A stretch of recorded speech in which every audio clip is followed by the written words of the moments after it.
آج کا ہمارا موضوع ہے فلسفہ شہادت. یہ کیا ہے, اس کی حقیقت کیا ہے؟ علامہ صاحب. بسم اللہ الرحمن الرحیم. انا للہ و انا الیہ راجعون. بول ٹی وی کا شکریہ کہ انہوں نے عنوان کو بدلا اور فلسفہ شہادت کو آج موضوع قرار دیا ہے. جیسے کہ شہادت مومن کی معراج ہے. قرآن مجید میں اللہ سبحانہ تعالیٰ نے فرما دیا کل نفس ذائقۃ الموت, ہر نفس موت کا ذائقہ چکھنا ہے. لیکن جو شہید ہوتا ہے وہ مرتا نہیں ہے بلکہ وہ زندہ ہے اور اللہ سبحانہ تعالیٰ اسے روزی فراہم کر رہا ہوتا ہے. صورتحال جو سامنے موجود ہے اس پہ گفتگو کرنا اس لیے ضروری ہے تاکہ ایک بہتر پیغام جائے کہ جس طرح سے شیطان بزرگ اور صہیونی طاقتوں نے ایران پر حملہ کیا اور بغیر اس کے کہ ایران نے کسی کو نقصان پہنچایا وہ بغیر کسی کہ ایران نے کسی پر جارحیت کی ہو, اس کا نتیجہ کیا ہوا کہ کل ایک 17 لڑکی جو اسٹیڈیم میں والی بال کھیل رہی تھیں وہ بیچاری شہید ہو گئیں. اسکول پہ بمباری ہوئی, یہ سارا واقعہ ہوا.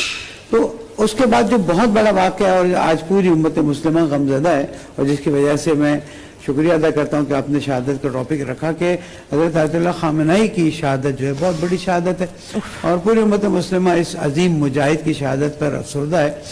یہی وہ مجاہد ہے جنہوں نے فلسطین کے لیے اور دوسرے امت مسلمہ کے اتحاد کے لیے کوشش کی. اور رہبر معظم کی بہت بڑی بات یہ تھی کہ انہوں نے کبھی بھی شیعہ کا لفظ شیعوں کی بات نہیں کی, انہوں نے ہمیشہ اسلام کی بات کی.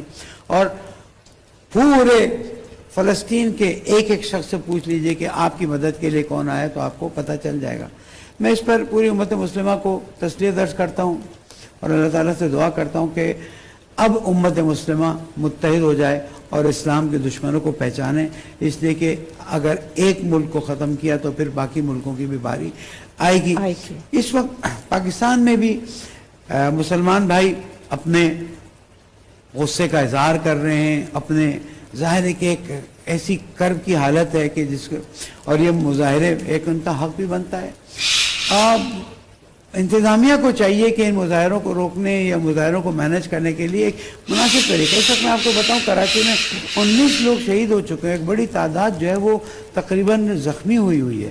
یہ طریقہ کار جنہوں نے بھی کیا ہے یہ غلط کیا ہے. آنسو گیس چلا دیتے, ربر کی گولیاں چلا دیتے. ایک بڑے سانے کے بعد اب ایک بڑا سانحہ میرے ملک میں جا رہا ہے جبکہ میرا ملک خود دہشت گردی کا شکار ہے.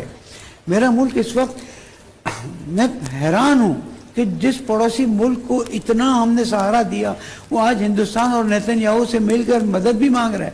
اللہ تعالیٰ قرآن مجید میں فرماتا ہے یہ یہود و نصارہ تمہارے دوست نہیں ہو سکتے.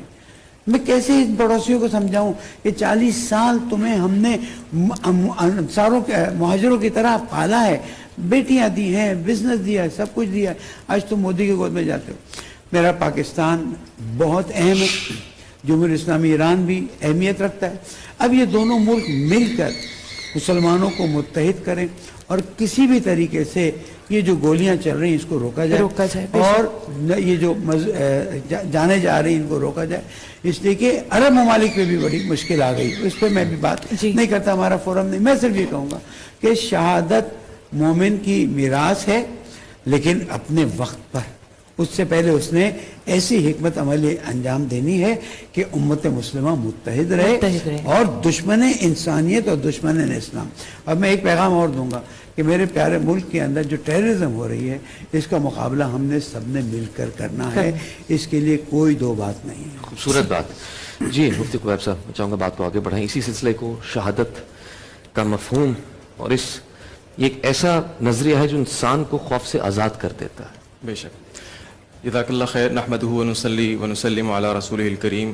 اما بعد, ہیثمی صاحب کی بات کو میں مزید آگے بڑھاتے ہوئے, اس وقت جو عالمی صورتحال ہے وہ انتہائی تشویشناک ہے. مختلف ممالک کے اندر جو ہے وہ شہداء کی تعداد بھی بڑھ رہی ہے اور یہ جو شہید ہونا ہے یہ کوئی معمولی چیز نہیں ہے. اللہ سبحانہ و تعالیٰ قرآن مجید میں ارشاد فرماتے ہیں کہ وَلَا تَحْسَبَنَّ اللَّهَ وَلَا تَحْسَبَنَّ الَّذِينَ قُتِلُوا فِي سَبِيلِ اللَّهِ أَمْوَاتًا.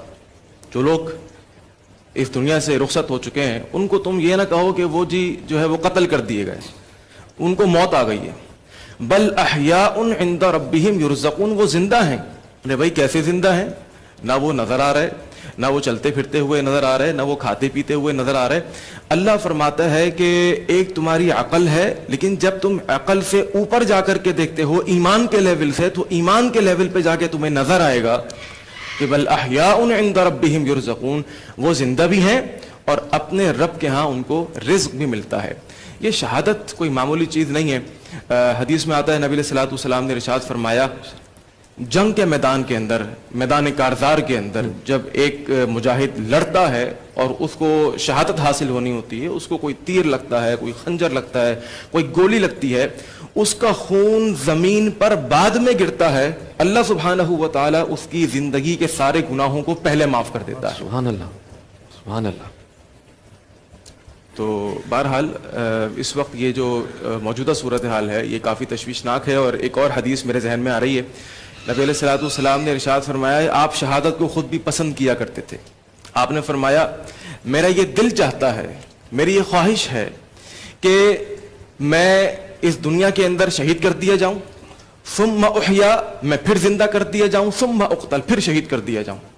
اتنی خواہش شدت کی ہے کہ مجھے پھر زندگی دے دی جائے، ثم اقتل، پھر شہید کر دیا جائے، پھر زندگی دے دی جائے اور پھر مجھے شہید کر دیا جائے. تو یہ شہادت کا رتبہ اور مرتبہ کوئی معمولی چیز نہیں ہے.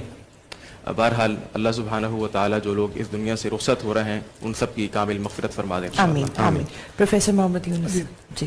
بسم اللہ والصلاة والسلام علی رسول اللہ وعلی آلہ وصحابہ اجمعین وبعد. حضرت خالد بن ولید رضی اللہ تعالی عنہ نے رستم اور مہران کو خط لکھا. آپ نے کہا انی ادعوکم الی الاسلام، میں تمہیں اسلام کی دعوت دیتا ہوں، اسلام قبول کر لو، انتم مثلنا، تم ہماری طرح ہو. اور فرمایا اگر اسلام قبول نہیں کرتے فَأْتُوا الْجِزْيَةَ وَأَنْتُمْ سَاخِرُونَ، پھر تمہیں جزیہ دینا پڑے گا ہمیں. اگر تم جزیہ بھی نہیں دیتے فَإِنِّي جِئْتُ بِقَوْمٍ يُحِبُّونَ الْقَتْلَ فِي سَبِيلِ اللَّهِ كَمَا يُحِبُّ الْفَارِسُ الْخَمْرَ. آپ نے فرمایا میں ایسی قوم کے ساتھ ہوں جو اللہ کی راہ میں شہید ہو جانا ان کو اتنا ہی پسند ہے جتنا فارسیوں کو شراب پینا پسند ہے. شہادت وہ مقام ہے اہل جنت جب جنت میں ہوں گے، دنیا میں آنے کا تصور ہی نہیں. اللہ کہے میرے بندوں کیا چاہیے، شہید کہے گا یا اللہ مجھے دنیا میں بھیج دے، میں تیری راہ میں دوبارہ شہید ہوں. جو لذت تیری راہ میں شہید ہوئے وہ لذت مجھے مل جائے. صحابہ کرام رسول اللہ جو حضرت عمر رضی اللہ تعالیٰ عنہ اپنی ہر نماز میں دعا کر اللہ مرزقنی شہادتا فی سبیلک وجعل موتی فی بلد رسولک. یہ دو دعائیں حضرت عمر بن خطاب رضی اللہ تعالیٰ عنہ. محدثین لکھتے ہیں بظاہر یہ نظر نہیں آتا کہ کیسے پوری ہوگی، کیونکہ مدینہ منورہ جو ہے اس میں تو سب مسلمان ہیں.